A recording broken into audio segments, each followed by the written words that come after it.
Welcome to the stage. 21-11 on the year, 13-7 in the Big East. Jerome Hunter, Dayton Swain, Ryan Conwell, third team All-Conference, and on the end, Zach Freemantle, second team All Big East. Jerome, your excitement in seeing your name Sunday night. The most unreal feeling I could ever experience in college since I've been in college. So we was all just so happy, and we just didn't know. Dayton, your reaction when Xavier popped up on the board? I would say the same as Jerome. It was just a super unreal feeling. It almost kind of made it better, not knowing that if we were going to be in or not. And then my first time playing in March Madness, so it was that much better. And Ryan, for you, and sort of heartbreak a year ago and being in here this season. Yeah, first and foremost, I got to give all glory to God, just to be in this position. Like you said, last year, I was kind of in a similar position. But I'm glad just this year we came out on the other side of things, and we just had this great opportunity to play. So. And Zach, you're excited being in the show here in March Madness. Yeah, I'm just super thankful to have the opportunity to play in front of, so many people in such a great venue. Open up the floor. Questions for our student athletes. Let's go to the third row on the aisle. Way, Longhorn Radio Network. Ryan, I was interested to get your thoughts on going up against your old teammates, Julian, Larry, and Jason Kent, and what do you think the experience will be like? I think it's just a great opportunity for both teams, it being both of ours, me, Ju, and Kent, all our first time playing, in March Madness, and, it's kind of full circle just the fact that we're playing against each other. But I think, it's just two great teams going head-to-head, and I think it'll be a great game. Let's go to the second row on the end.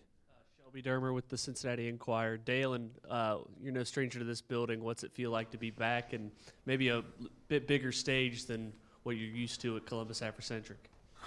It's a great feeling. I was just telling my teammates that I got to play here twice in the Final Four in my high school days, and hopefully it'll be a different result this time. So I'm glad for the opportunity. Other questions? Go back to the third row.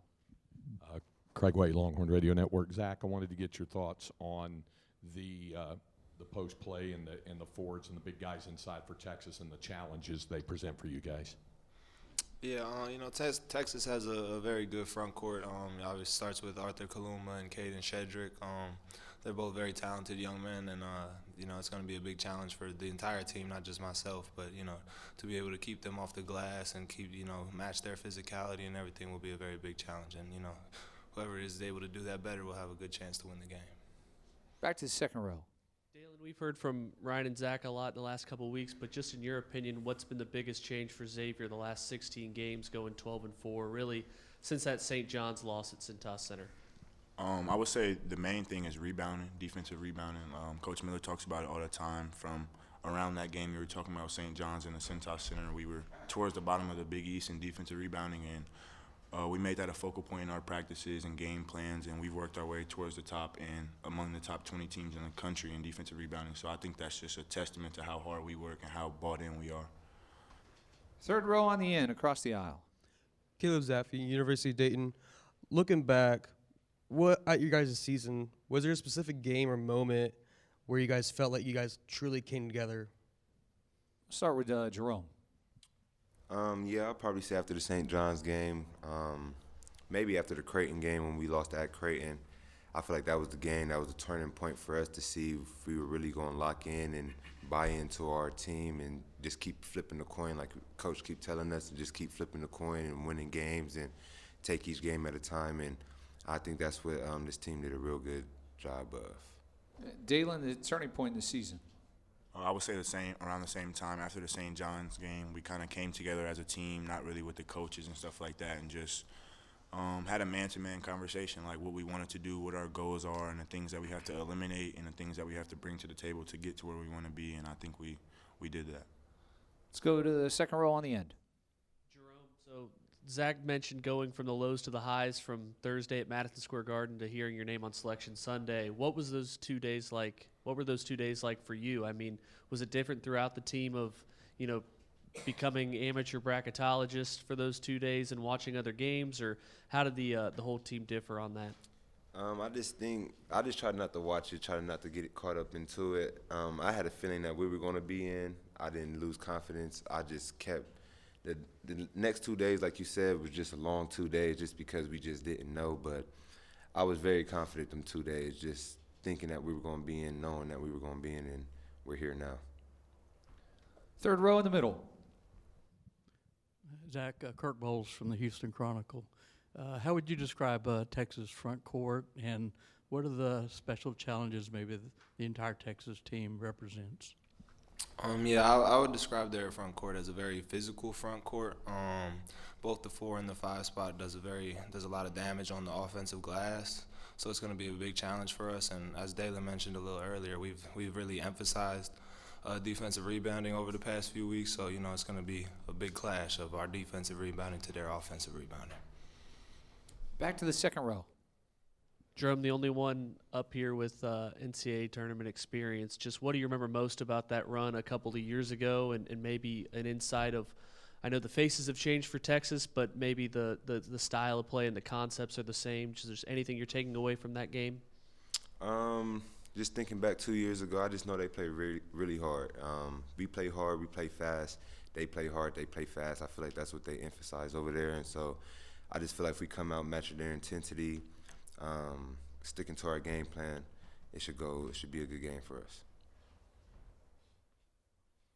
Jerome, obviously the excitement of seeing your name and sort of being on the bubble and getting in, but also sort of the excitement of playing close to home. Your feelings of being just down the road on I-75. Oh yeah. So my whole family's coming to the game. It's just a blessing that they can still come to the game, and especially a game like this, a big game that's meaningful, and we didn't even know that we were going to be here. So for them being able to come here, me being close to home, it's just a great feeling for me. Zach, you've had a tremendous career. You had to deal with a lot and sort of injuries. Just how satisfying is it in being at this moment and being in the NCAA tournament? Yeah, man. I mean, I can't describe how grateful I am for this opportunity. Obviously, we didn't know that we were going to go in. Jerome said he felt pretty confident. I would say I was kind of on the other side. But yeah, John, I'm just so thankful to be here, and I'm really excited to make the most of this opportunity. Second row. Ryan, last 5 games you're averaging right around 24 points a game, and of course you had the great night at Madison Square Garden. What really clicked for you in the last couple of weeks of the season to kind of hit that stretch and really propel this offense with your shooting? I would just say, just staying consistent with my work, just trusting in the work that I put in daily, just listening to the coaches and the feedback they're giving me, and, I know my teammates, they trust me, and, they help put me in the best position to do what I need to do on the court. So I think it's just, you're going to have up and downs every season, but I just stay with it. Third row. Ryan, do you consider this a clash of styles between the two conferences? I don't know if there's anything you noticed there. And also, how would you assess Trey Johnson, their freshman? Yeah, I would say, like a clash of styles between the conferences, the Big East and the SEC. I don't think it's too much, different, to be honest. I think, they're both physical conferences with, athletic, skillful players. And I think, Trey Johnson is a very skillful player as well. And I'm looking forward to, just playing against the entire Texas team and the matchup on Wednesday. Do you think the SEC gets too much credit? Is their reputation overblown? A follow-up question was SEC, do they get too much credit? Yeah, I think that's just not on me to judge, to be honest. I mean, at the end of the day, it's my job to go out there and, perform and play basketball, and, that's up to, others. Let's go back to the second row. Oh, I'm sorry. Jerome, Zach said on Sunday, everyone talks about how magical the tournament is and how quick it seems to go by. Was that your feeling in 2023 when you were able to be on part of that Sweet 16 run? For me, I'll say yes. Yes. That first game when we didn't know, how it was going to go. Coach Miller always told us, like, playing that first game and you lose that first game, it's like you wasn't even there. And so that's the main thing I'm just trying to focus on with this team is just like, let's just keep advancing and advancing, because the more we advance, the more people are going to remember us. Fourth row on the end. Don Nelson from Ohio University. Just wanted to know how you guys were able to hold things together while Zach was out injured, the time period he was out. How were you guys able to hold it together? I'll start with Jerome. I just think we were very optimistic that he was going to come back. We didn't think that he was out for the whole season or anything like that. We knew, like, we had a chance of hope, so we just played for that. We played for that hope. We played for him, and we played knowing that he was going to come back and be a big part for what we've been doing. So, Dayton? Yeah, I would say the same thing, just being optimistic, knowing how mentally tough Zach is and how excited he is for this year. We knew he'd be back, and just like last year, we went through a lot of adversity too, so I wouldn't say it's new to us. Just learning to keep playing and play for him and just have that chip on our shoulder and made it that much easier for us. Ryan? Yeah, I would just say the same thing, just coming to practice and coming to work every day, despite, Free being out. Just trusting the process and, just thank God that he's back. So, just a reminder to our media members, if you can say your name and affiliation for every question that you ask, we appreciate it.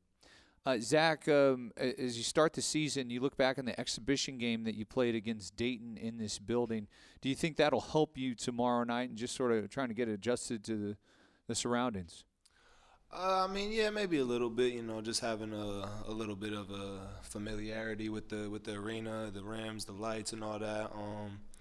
And also, obviously, it was a pretty good crowd when we did play Dayton back in the preseason. So, just having that experience of the crowd and everything, I think it will be good for us. Third row.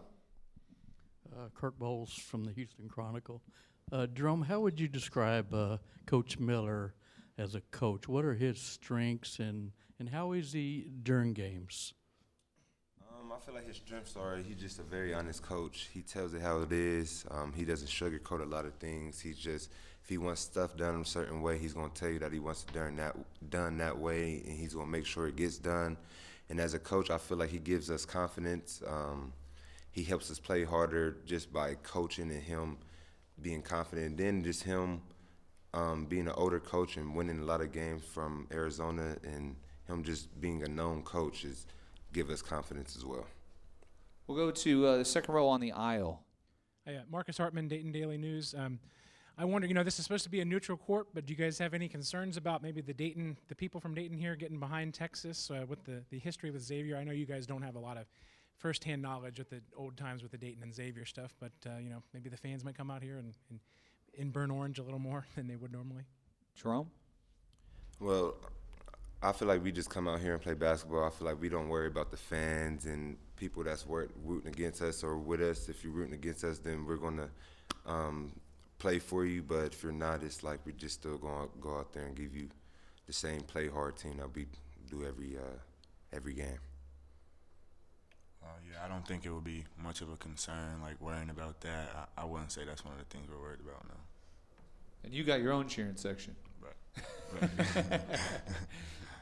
Ryan, sort of your thoughts on that winning the fans? Yeah, kind of like what Rome and Swain said. We don't really worry too much about that. We just worry about winning the game. So, Zach? Yeah, we're not too far down the road, so we'll have a lot of people here too, and so I think it'll be a very high energy game, and I'm just excited. I'm just real excited. Stand in the second row on the end. Yeah, Ryan, that kind of feeds into mine. Just you envisioned what Cintas Center was like when you were recruited by Xavier in the portal, and from what you saw during the regular season with crowds like against UConn and Creighton at home, what kind of environment are you expecting the fans to bring when they come north on I-75 tomorrow? Yeah, I know they're going to bring the energy.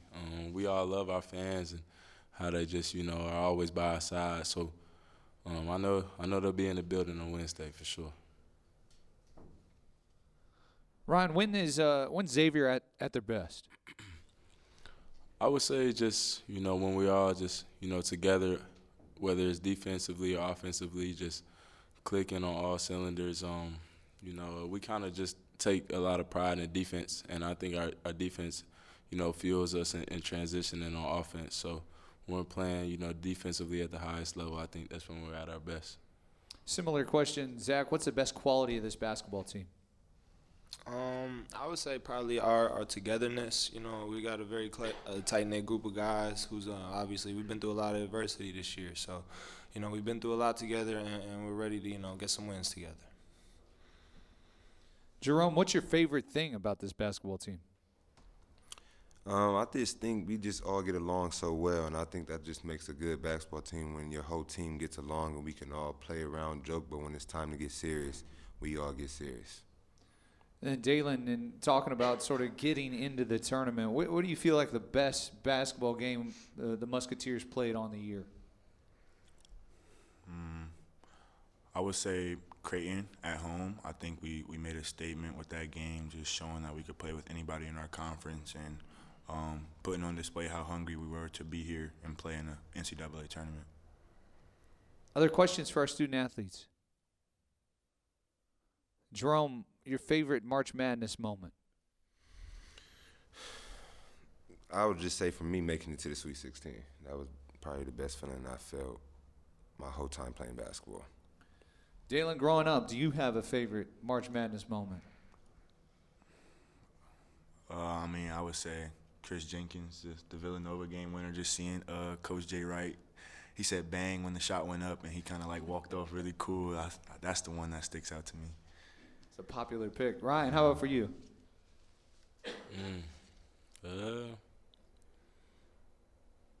Actually, I forget what year it was, but I ended up going to the Final Four when it was in Indianapolis.